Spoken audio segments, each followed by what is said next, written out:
Yeah, we are now on Monday after the Sebring 12-hour race, and as we did in the last year, this year as well, we want to have an endurance run going on here for the next 3 to 4 days.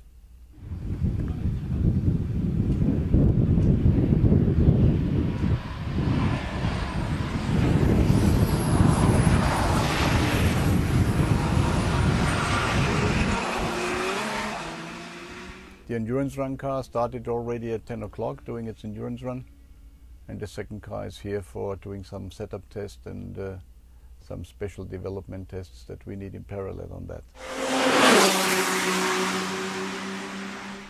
I mean, the cars are basically identical, but on the test car we have some small pieces and special parts that we need to test whether they are a better solution or the worst solution compared to the one we have in the endurance car.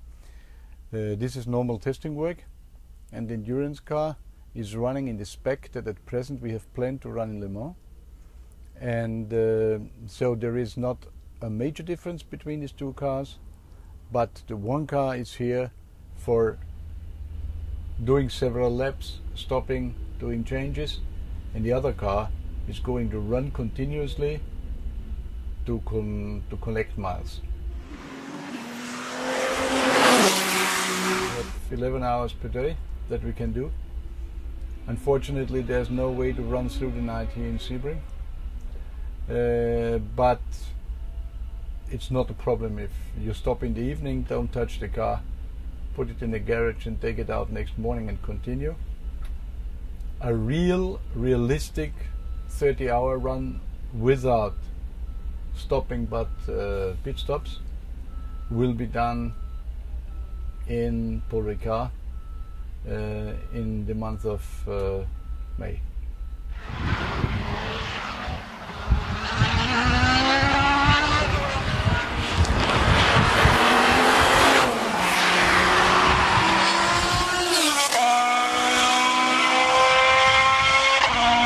It's for us in Audi Sport the first closed prototype we developed in the last years. Okay, we have some experience from our first closed car. Maybe some of you will remember in 1999 we did already 2 R18s with all problems a closed car had. We have seen them there, doors flying away, because all things was a last minute decision, so nothing could be done properly, and we have seen all the problems you can have in a closed car. So we didn't forget about that, and I'm pretty optimistic that with the R18 we don't repeat what we have not achieved at that time.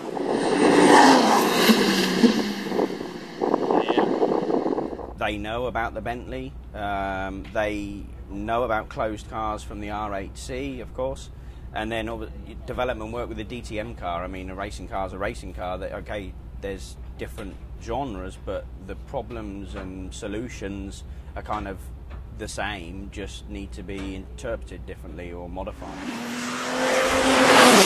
From R8 to R10 to R15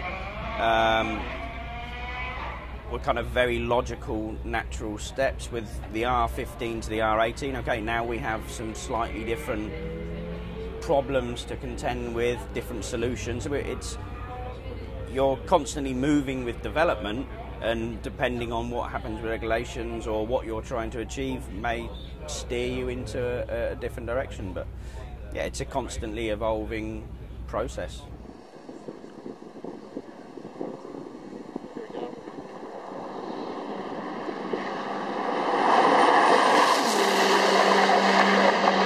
The R18 is a completely new car. There is nearly no part that is just taken from the R15 into that car. We had to adapt to the completely new rulebook. That means we had to develop a completely new engine with a capacity of 3.7 liters instead of the 5.5 we've been running in the R15 and the R10 before. It's now to a V6 instead of a V12 and then V10. It's as well a decision that brings us a little bit even more close to what we have in our road cars, and the things we learn in developing this race version is always helpful for our road car development, and therefore also as well helpful for our customers that buy the cars in several years from now. In terms of us with the closed cockpit R18, I don't suppose you're going to see many of them driving down the Autobahn in Germany or down I-95 over here in the States. Sure. But the technology will, that's for sure. If you look at the R18, we've actually got the headlight technology from the R8, and it's been quite interesting, those guys, how illuminating, how's about that for a little turn of phrase, how illuminating it has been for us drivers. Because suddenly you can just see so much more, which is a hell of a benefit, I can tell you, at 200 miles an hour. So there's probably more of a link now than ever before.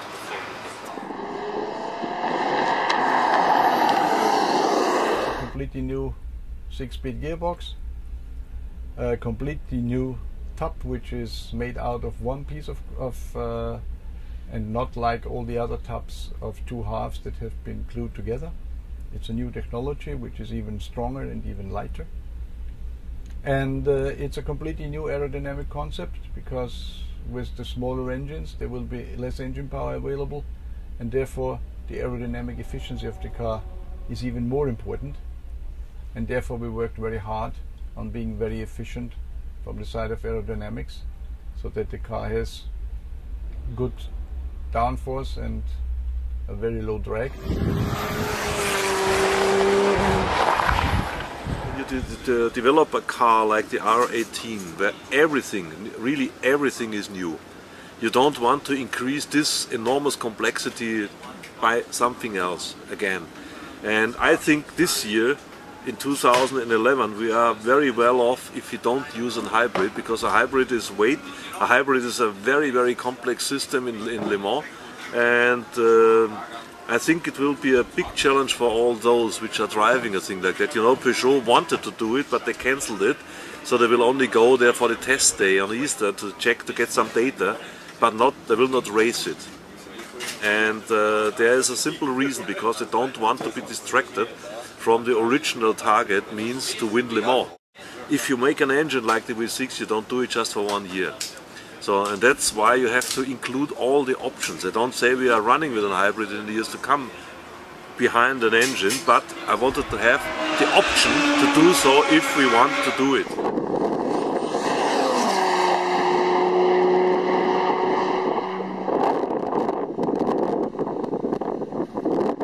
It's not difficult learning a new car, and personally I kind of you treat a car like a person. It kind of has a personality, so you kind of have a first introduction, and you know, you either go, yeah, I like this person, or I don't. And then, you know, the longer you are with this person, you then start to see what makes that person tick, what makes that person angry, and you know, you develop then a relationship. And I think that's what we have to do now with a new car. At the beginning, you know, you adapt yourself a bit to everything, and once you know the car, you just enjoy it and try to be quick. And yeah, I mean, we have to do a big step. That's clear. We knew that after Le Mans last year, speed-wise, keep the same reliability, and then I think we are right there.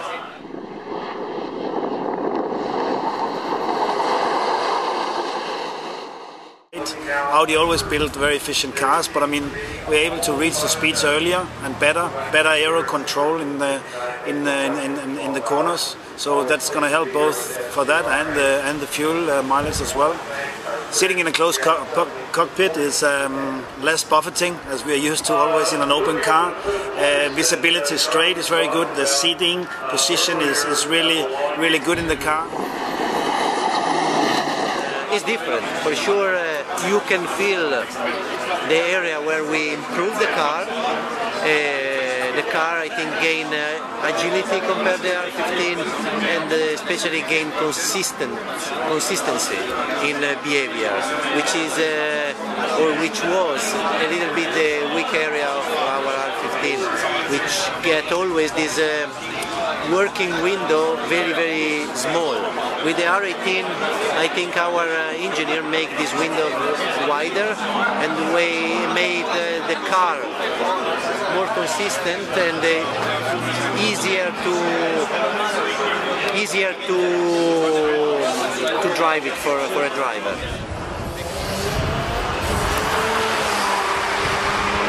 Quite different driving the R18 because it's been about 11 years since I drove with a roof over my head in a sports car, and that car was to very, very different regulations. It was the GT1, and back then it had to conform to European road car laws, and so it had basically quite a big windscreen, and nowadays it's like a little fighter pilot cockpit you're sitting in. The car itself though is designed and built with the new regulations in mind, which is basically reduced engine performance.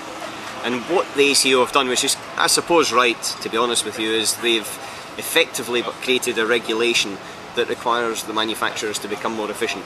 And so therefore with the small little V6 turbo, still diesel TDI, but it's not a V10 any longer, so it's smaller, it's lighter. We have got less power, so we've got better fuel economy as well. Aerodynamically, we've had to change the car a lot, consequently the roof, because you might have a different set of regulations, but you don't forget how well you went before, and you try to find new ways of achieving that same goal. And so from that point of view, the guys have been pretty busy in trying to regain the losses, if you like, and so far done a pretty good job.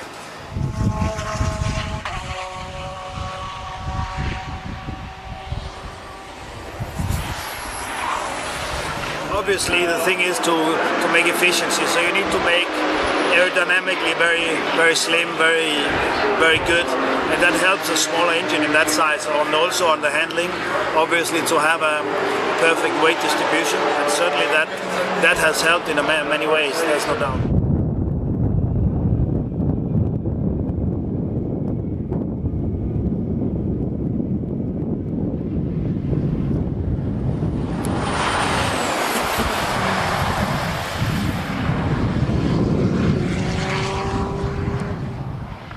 I think is one of the most beautiful racing car ever built.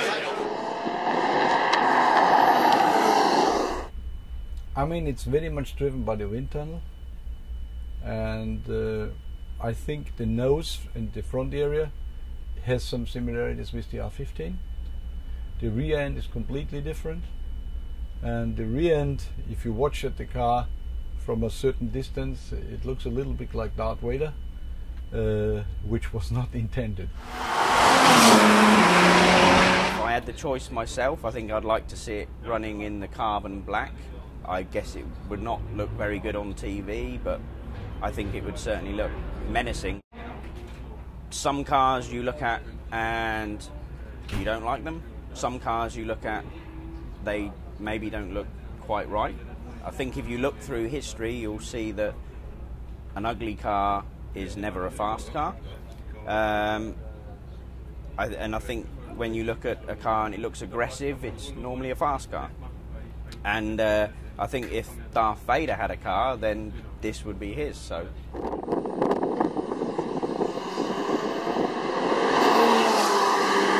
What we have heard until now is that the comments on the car, I mean, they have just seen it how it looks like, have been all very positive, which is good for us.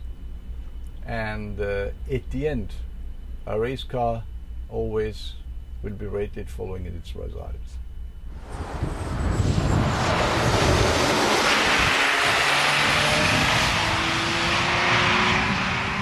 I think this car is either you love it or you hate it, and yeah, I think it looks very aggressive.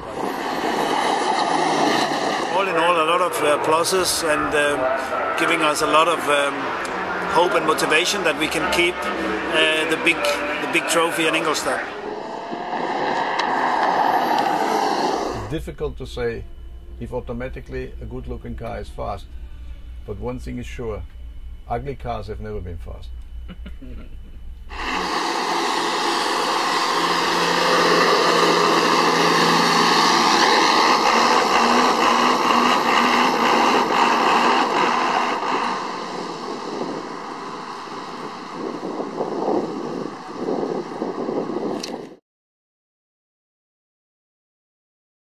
in 2009 and 2010, Audi was in a situation where they didn't quite have the pace of the Peugeot, so you made that up with reliability and in the pits. Do you expect with the new car that you will be either on pace or have a pace advantage over Peugeot this year? The R15 has been developed and basically designed in a moment where we still thought that the open car and the closed car are quite on the same advantages and disadvantages. But during development the rulebook was changed, and then it came out clearly that the closed top car has an advantage, and therefore we knew when the car was ready that we have gone the wrong route, but we couldn't change it anymore. So it was clear from the very beginning that from the aerodynamics the open car will have a certain disadvantage. Now going with a closed car, like it is the best concept if you read the rulebook, we think that our target is we are going to be at least on the level of the Peugeot guys, and not only beating them with reliability. Knowing that reliability is the must. There is no question that you can leave that away. But we want to be with them at least on the same level of performance so that we can fight them in all the races, and reliability for sure is something you have to have, and that's why we are here now in Sebring and doing this endurance run.